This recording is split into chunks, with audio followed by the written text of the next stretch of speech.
ಎಷ್ಟು ಬಿಡಿಸಿ ಹೇಳಿದೀನಿ ಗೊತ್ತೇನಮ್ಮ? ಮಂತ್ರ ನಮ್ಮ ಅಮ್ಮನೇ ಅಲ್ಲ ಅಂತ ಕೂಗಾಡ್ತಾನೆ. ಅದಕ್ಕೆ ಮಂತ್ರ ಬಿಡಿಸಿ ಹೇಳಕ್ ಹೋದ್ರೆ ಏನ್ ಮಾಡ್ದ ಗೊತ್ತಾ ಅವನು? ಕೆನ್ನೆಗೆ ಹೊಡೆದ್ಬಿಟ್ನಮ್ಮ.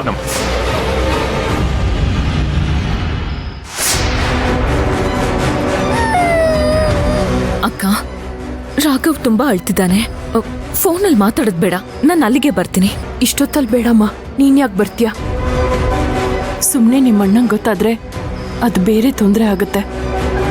ಅರ್ಚನಾ, ವಿಡಿಯೋ ಕಾಲ್ ಮಾಡಿ ಮಾತಾಡ್ಸು ಸಾಕು. ಸರಿ.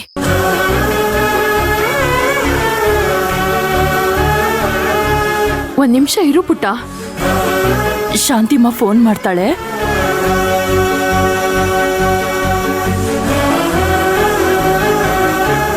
ಕೊಡ್ತೀನಿ ಒಂದ್ ನಿಮಿಷ.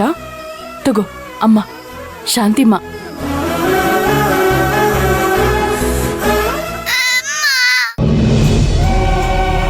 ರಾಘವ್, ರಾಘವ್, ಯಾಕೋ ಪುಟ್ಟ ಅಳ್ತಿದ್ಯಾ? ನೀನ್ ಸತ್ತೋಗಿದ್ಯಾ ಅಮ್ಮ?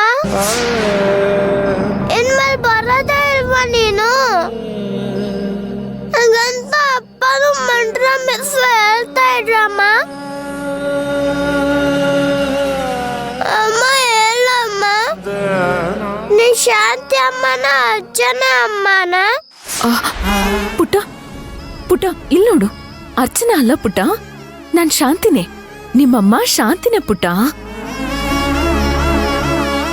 ಶಾಂತಿಮಾ ಸತ್ತಿಲ್ಲ ಕಂದ. ನೋಡು, ನಾನು ಇಲ್ಲೇ ಇದ್ದೀನಿ ನೋಡು. ರಾಘವ್, ನಾನ್ ನಿನ್ ಪಕ್ಕದಲ್ಲೇ ಇದ್ದೀನಿ ಕಣೋ. ಈಗಷ್ಟೇ, ಈಗ ಸ್ವಲ್ಪ ದಿನಕ್ಕೋಸ್ಕರ ನಾನ್ ಮೀಸೆ ಮಾಮನ್ ಮನೇಲಿದ್ದೀನಿ, ಸರಿನಾ? ಹಾ, ಎಷ್ಟು ಸಂಯೋಜಿತವಾಗಿ ಸುಳ್ಳು ಹೇಳ್ತಿದ್ದಾಳೆ ಮಗುನ ಸಮಾಧಾನ ಮಾಡೋದಿಕ್ಕೆ.